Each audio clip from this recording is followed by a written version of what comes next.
Hello friends, कल देश के प्रमुख 65 दलों की बैठक हुई। 65 दल, ये 65 आंकड़ा सुनकर आपको आश्चर्य हुआ। आप सोच रहे होंगे कि ऐसी खबर तो हमने किसी पेपर में नहीं पढ़ी, ना ही किसी टीवी पर देखा, तो फिर ये 65 दलों की खबर कहाँ से आ गई। जी हाँ दोस्तों, दिल्ली में एनडीए के 39 दल और बेंगलोर में पुराना यूपीए, जिसे अब इंडिया के नाम से जाना जाएगा, उसके 26 दलों की बैठक हुई। तो हो गया ना कुल मिलाकर 65 दल। जी हाँ दोस्तों, आज हम बात करेंगे 2024 चुनाव को लेकर विभिन्न राजनीतिक दलों की उठापटक, कल की बैठक में क्या हुआ, क्या नहीं हुआ, कौन कौन से दल इस बैठक में शामिल थे और किन किन बातों पर सहमति बनी, इसको लेकर हम विस्तृत एनालिसिस करेंगे। तो दोस्तों, अगर आप लोगों ने हमारे चैनल को सब्सक्राइब नहीं किया है तो प्लीज़ सबसे पहले हमारे चैनल को सब्सक्राइब कर लें। तो आइए दोस्तों, शुरू करते हैं कल की प्रमुख खबरों पर। पहले हम बात करते हैं पुराने यूपीए, जिसे अब इंडिया के नाम से जाना जाएगा। इंडिया का फुल फॉर्म जो दिया गया उसमें India national developmental inclusive alliance, India का फुल फॉर्म ये दिया गया है।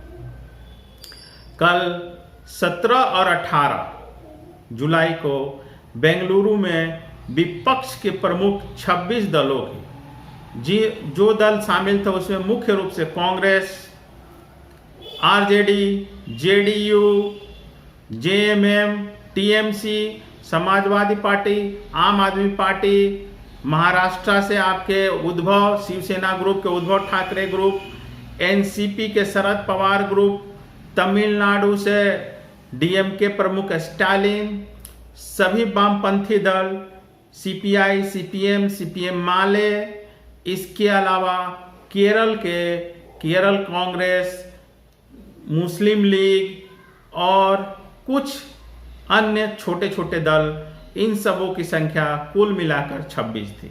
ये सभी दल 17 और 18 जुलाई को 2 दिन बेंगलुरु में इन लोगों ने अपनी मीटिंग की। इनकी मीटिंग में से जो निकल कर आया उसमें सबसे प्रमुख रूप से था, इस दल को अब यूपीए की जगह इंडिया के नाम से जाना जाएगा।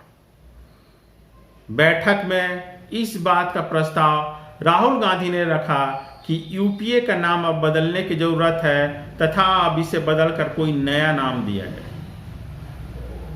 इसी के मंथन को करते हुए इंडिया नाम सामने आया।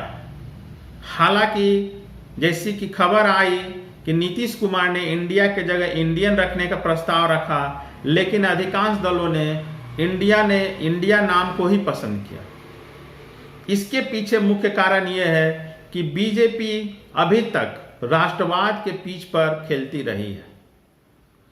तब इन विपक्षी दलों ने सोचा कि कुछ ऐसा नाम रखा जाए कि बीजेपी को अब नाम लेने में भी सोचना पड़े।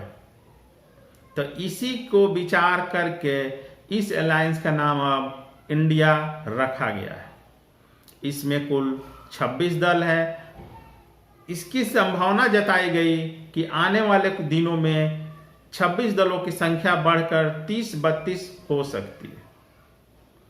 कुछ एक दल आने के लिए तैयार है, लेकिन उनको निमंत्रण नहीं दिया गया, जिसमें बिहार से जाप मायावती को किसी भी दल ने, किसी भी संगठन ने, ना तो एनडीए ने और ना ही इंडिया ने, किसी ने मायावती को शामिल नहीं किया, ना ही उन्हें बुलाया। अभी तक इन दलों में इन दोनों ग्रुप बने हैं, इसमें से बाहर रहने वाले प्रमुख दल हैं उड़ीसा के मुख्यमंत्री बीजू पटनायक का दल, बीजू जनता दल, आंध्र प्रदेश के जो प्रमुख दल हैं जगन मोहन रेड्डी का, तेलंगाना से केसीआर। तो ये जो प्रमुख दल है ये अभी तक किसी भी ग्रुप में शामिल नहीं हुए हैं और आने वाले भविष्य में भी ऐसी संभावना नहीं है कि ये किसी दल को या किसी ग्रुप को समर्थन देंगे।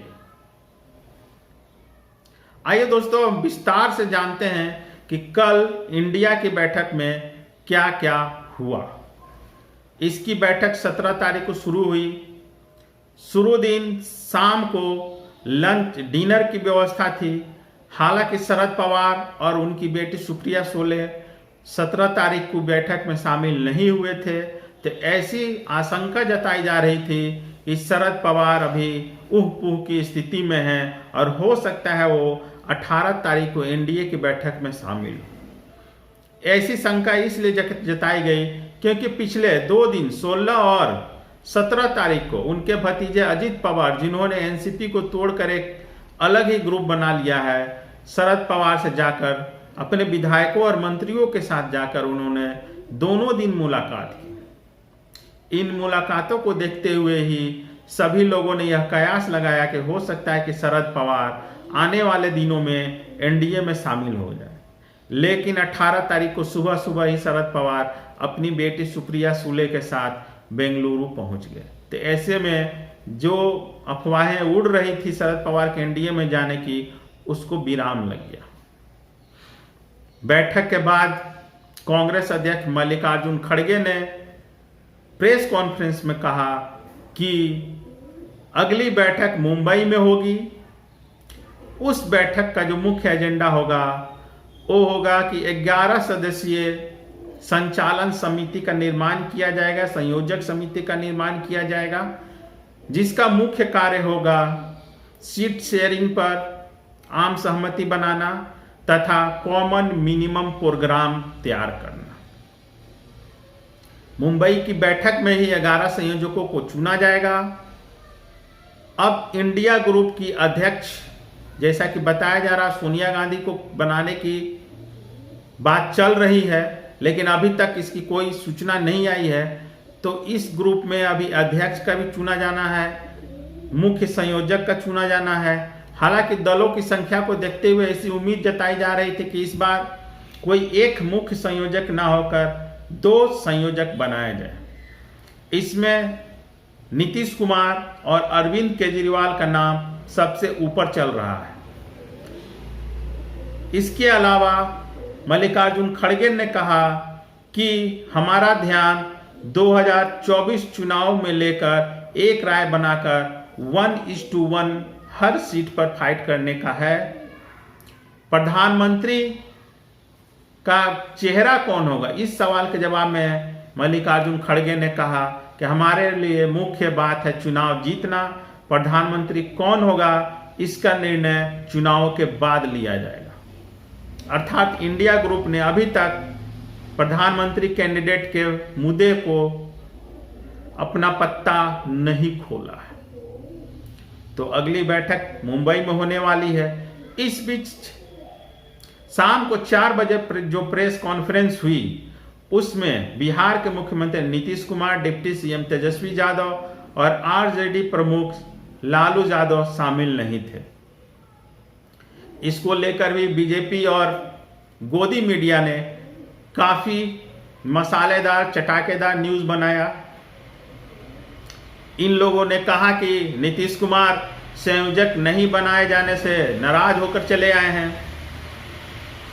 तो एक मीडिया ग्रुप ने तो ये भी चला दिया कि अब तेजस्वी यादव जो मुख्यमंत्री बनने का सपना देख रहे थे उस पर ही कुठाराघात हो गया।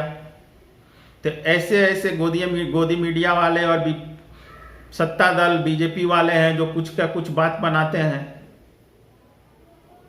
हालांकि बाद में यह हुआ कि मुख्यमंत्री और तेजस्वी यादव जिस चार्टर्ड प्लेन से गए थे उसका टाइमिंग 4:30 बजे था, इसलिए 4 बजे की मीटिंग में वो लोग शामिल नहीं हो पाए। तो इस तरह से दल, सत्ता पक्ष हो या विपक्ष हो, सभी एक दूसरे की खिंचाई करने में, एक दूसरे के विरुद्ध अफवाह उड़ाने में अभी से शुरू हो गए हैं। हालांकि अभी 2024 चुनाव में कम से कम 9 से 10 महीना बाकी है। आइए दोस्तों, अब हम बात कर लेते हैं एनडीए की बैठक की। एनडीए की बैठक दिल्ली में प्रधानमंत्री श्री नरेंद्र मोदी की अध्यक्षता में संपन्न हुई। इस बैठक में कुल 39 दल शामिल हुए। जो प्रमुख दल शामिल हुए उसमें से थे भाजपा, इसके अलावा बिहार से जीतन राम मांझी का हम, लोजपा के दोनों धड़े, चिराग पासवान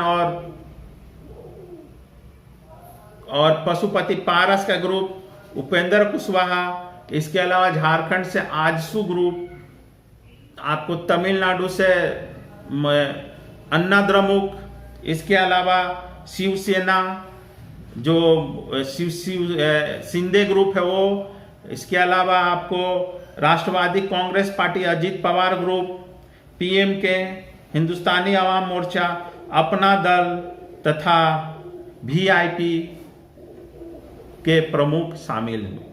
तो सभी दलों की, छोटे बड़े दलों की संख्या मिलाकर कुल 39 दल शामिल हुए, जिसमें से 25 ऐसे दल थे जिनका कोई सांसद प्रतिनिधि संसद में मौजूद नहीं।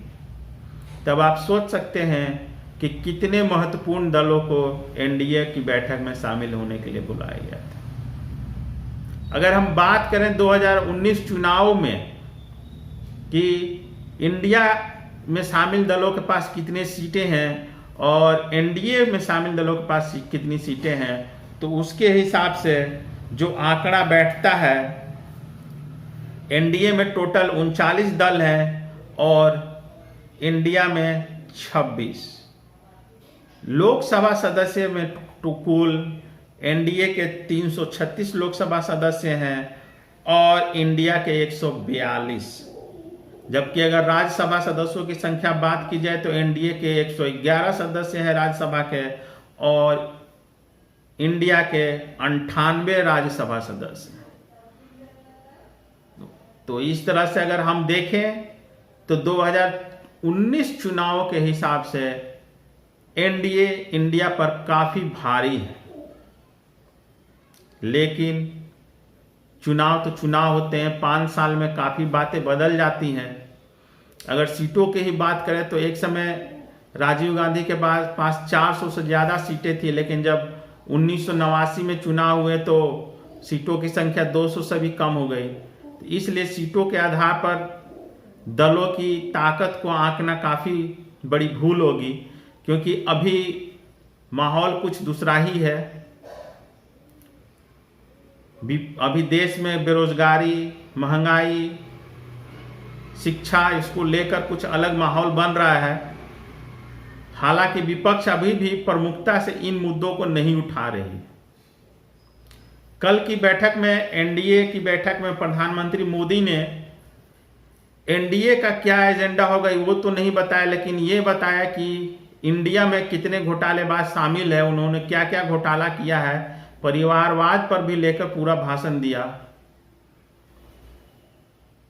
जैसा कि मोदी का नेचर है कि हमेशा दूसरे के ऊपर आक्रमण करते हैं, लेकिन अपने उन्होंने क्या बात बोला है, नहीं बोला है, उस पर अपना क्या वो कर रहे हैं, क्या करने वाले हैं, उस पर कोई विजन, कोई बात अपने बैठक में नहीं रखते। 9 साल हो गए, आज तक एक भी प्रेस कॉन्फ्रेंस नहीं करने वाले। हमको लगता है दुनिया के पहले ऐसे राष्ट्र प्रमुख होंगे जिन्होंने 9 साल में कोई प्रेस कॉन्फ्रेंस नहीं की होगी।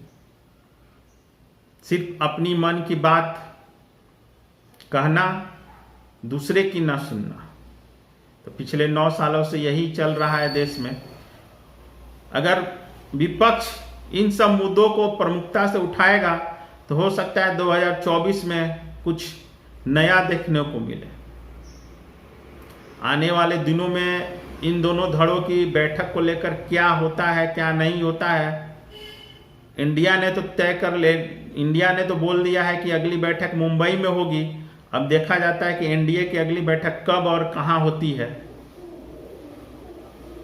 तो दोस्तों, इसी तरह के इंटरेस्टिंग अप टू डेट के साथ मैं फिर हाजिर होऊंगा। तब तक के लिए धन्यवाद दोस्तों।